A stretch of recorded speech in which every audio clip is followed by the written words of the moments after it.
Okay, hold on a second. So I'm just sitting here watching YouTube videos, just doing nothing, and the story pops up. There you go. It disappeared, then it came back. The Patriots went out and they picked up Antonio Brown on a 1-year, $15 million deal. Now I feel two things about this. All right,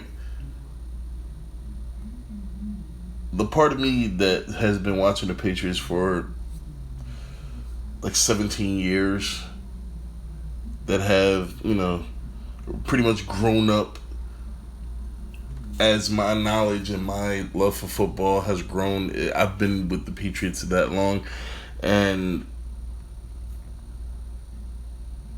and I'm excited about this because at first when Pittsburgh was shopping Antonio Brown around, I don't know if I ever mentioned it, but I said that I would be stoked to see New England go out and try to get him.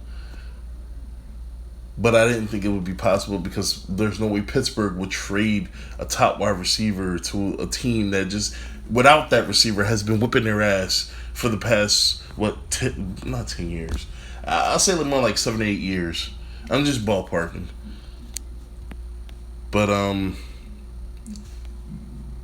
there's part of me that is like, wow, that's that would be incredible. Because the last time the Patriots were able to do that, they went out and they traded for Randy Moss when everybody pretty much thought Randy Moss' career was over.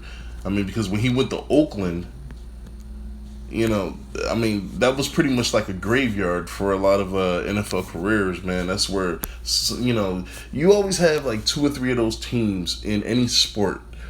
Like in basketball, it's like Sacramento, or like those teams that you go to where your career is, where you're pretty much telling everybody and you're telling yourself that your career is over. You're not going to compete. You're probably not even going to play that much. So your career is ultimately done. But Oakland was one of those teams, and people thought that Randy Moss's career was over. But when he went to New England his first year, he broke Jerry Rice's single season touchdown record, and also helped Tom Brady break the touchdown record for a quarterback, because the record was 49 because of Peyton Manning. But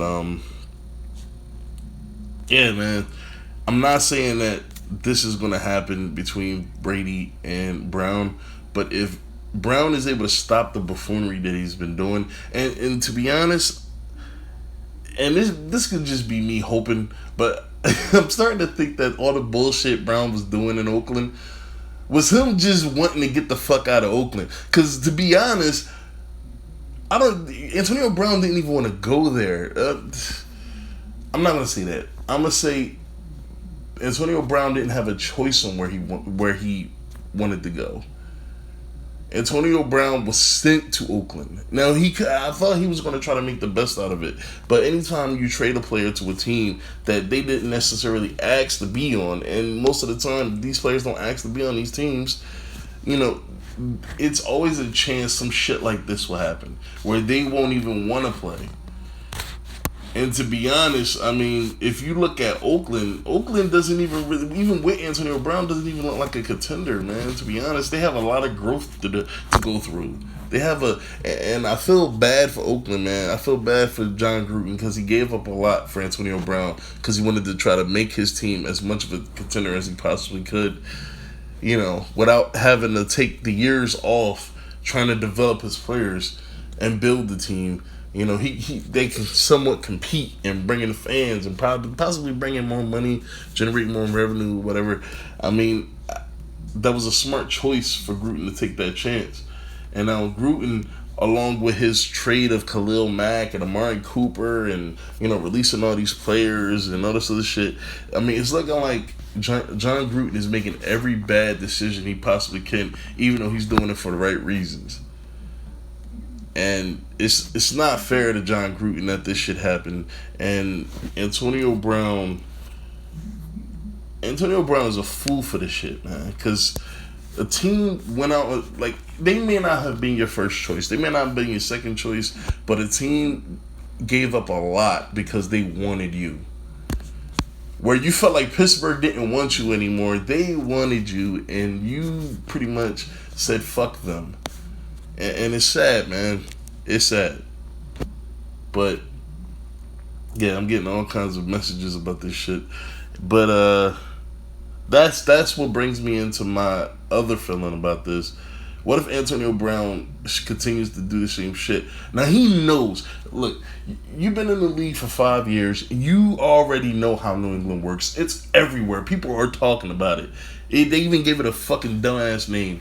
But you already know how they work. So there's no way Antonio Brown is going to go to New England with the thought of, yeah, I'm going to do a lot of that clown shit I was doing in Oakland. You know, to be honest, and I wouldn't even be surprised if this was collusion. I wouldn't be surprised if Antonio Brown secretly was having meetings. I'm pretty sure there's a lot of players having meetings. They're not supposed to, but having meetings with teams while they're still on other teams under contract. I'm pretty sure. Because this shit happened way too fast, man. Where Oakland released him, and to be honest, Oakland could probably be in on it, man. Where later on down the line, because that's what Belichick has done in the past, where if you scratch his back, he'll scratch yours somewhere down the line. And, you know, they may give Oakland something in the future for allowing. There are so many avenues that this shit could be because of. It's ridiculous. It's like a fucking it's like it's like a wormhole to different fucking dimensions, man. It's just so many different facets that can be taken to come to the conclusion of why this happened the way it did. And it's scary, man, because I mean, if I support any other team, if I grew up with any other team, man, right now I'm looking at this situation and bro, if Antonio Brown is able to stop doing what he's doing and get his shit together and play football like he did in Pittsburgh, New England is going to win the title. There's no way they're going to bring him back because he's probably going to demand a shitload of money. They probably even had to, like, bro. Usually these negotiations, they take months to do. This is why free agency is so damn long. They take months to get done. They probably take fucking. They probably be working on this shit long before free agency even starts, just to come up with the dollar figure that both can agree on. To come up with the negotiation, the terms. I mean, the contracts are so extensive. There's no way you can bog this shit down in a couple of hours. There has to be, bro. They had to have been doing this shit since the preseason. Probably since he was traded, man. Since he was traded. And John Gruden is such an attention whore. I wouldn't be surprised if he knew. I wouldn't be surprised if he was in on all this shit.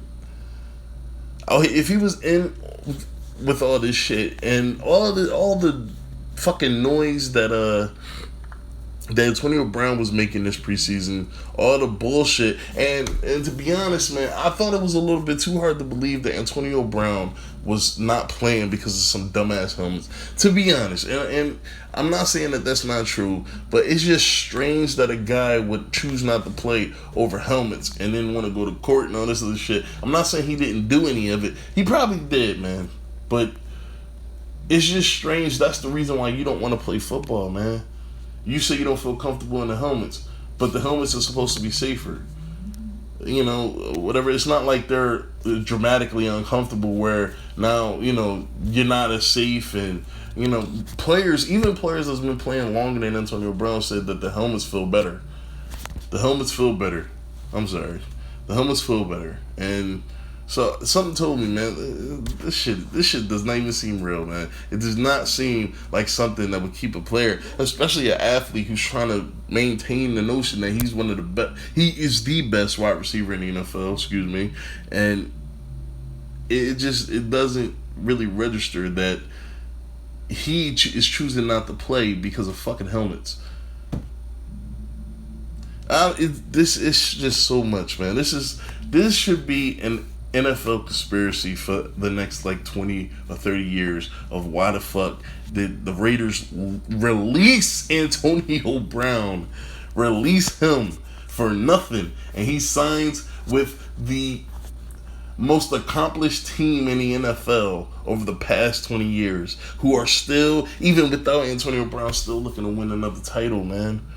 And what does this say? What does this pickup say about the playing time for N'Keal Harry, Philip Dorsett? Because what Philip Dorsett provides for New England, even though Philip is in Tom Brady's circle, what this opportunity for Antonio tells me about Philip Dorsett, because Antonio Brown does everything that Philip Dorsett does, but he does it at so much of a higher level that you don't even need Philip Dorsett anymore. You would need him as like a backup in case something happens, like if Antonio Brown gets hurt or if it doesn't work out and they decide to release him and you still got Dorsett. But if Brown works out, if Brown works out, that pretty much eliminates the role of Philip Dorsett. And then not even, bro, I was about to say kickoff. Bro, Antonio Brown returns kicks as well, man. Like, I don't know, man. This is a roster shakeup that I've so late in the season, like past the preseason. They were so close. The season starts tomorrow for New England. There's no way Antonio Brown is playing tomorrow. It would be crazy if Antonio Brown suits up for the Patriots tomorrow when they play the Steelers. And it's on national TV. If Antonio Brown plays tomorrow, you heard it the fuck here. If Antonio Brown plays tomorrow, they've been doing it. They've been planning this shit for a long time. They probably, to be honest, Antonio Brown and Tom Brady probably worked out at some point. If he plays tomorrow, there's usually when New England trades for players, they don't play that following. Like Josh Gordon didn't play, I think, 2 weeks when he got to New England. They had to get him up to speed. Yeah, I think he missed the first 2 weeks with New England. If he plays, they've been playing in this shit for a very long time. You heard it here. And like I've been saying, New England wins the Super Bowl this year if Antonio Brown brings any level of what he did in Pittsburgh to an already dangerous team. Bro, there's no way you're going to fucking... Bill Belichick is known for putting players in the best position for them to succeed. Antonio Brown might turn into the next fucking Randy Moss when Moss came here. Like, this might be Moss 2.0. Because I don't want to say that Antonio Brown is better than Moss. I'm not saying that at all. There's no but. I'm not saying it at all. Antonio Brown has his certain particular skill set. Antonio Brown is super quick, agile. This dude has a knack. With Moss, he just runs downfield. You throw the ball up, he catches it, and he just, either outruns the defender or, he just extends it into a really long play. Or he might make some flashy ass play, like toss it back to his teammate for a touchdown. But Antonio Brown is so slippery. If you ever watched him play, he is so slippery with his routes. One of the smoothest route runners in the NFL today. They're going to win the Super Bowl, man. I'm telling you, if he plays, and there's a chance that a lot of this shit was planned. I believe that a lot of this shit was planned, because there's no way you get released. You unexpectedly get released. They just started talking about it less than a week ago that he may get released. You get released today, and in a few hours, you have a contract already worked out with a different team. There's no fucking way, bro. Especially the Patriots, which I thought they were going to pass on him, man, because of all the bullshit that was going on. They already had this shit in the works. All right, I'm not going to fucking beat the dead horse to death, but you heard it here, man. If he starts tomorrow, they had this shit planned for a very long time. They had this shit planned for a very long time. And you know what? I'm going to throw this into the ring with my other conspiracy theories about Rob Parker and the reason why the Patriots will play shit for most of the regular season and then come out and look like gangbusters in the playoffs. But this is added to it. They've been colluding behind the scenes, and to be honest, I think the Raiders were in on it. as well, and the Raiders will get something. In if we see the Raiders get like, if we see the Patriots, no, if we see the Raiders trade like a player to the Patriots, some shitty player, not even really a contender, and they give them like a first round pick or a second round pick or some shit like that, it's because they had a deal. There's no way the Raiders release this dude when they give up assets for him and get nothing in return. There's no fucking way. Nobody's that stupid. You keep Antonio Brown on the team until he gets his shit together, or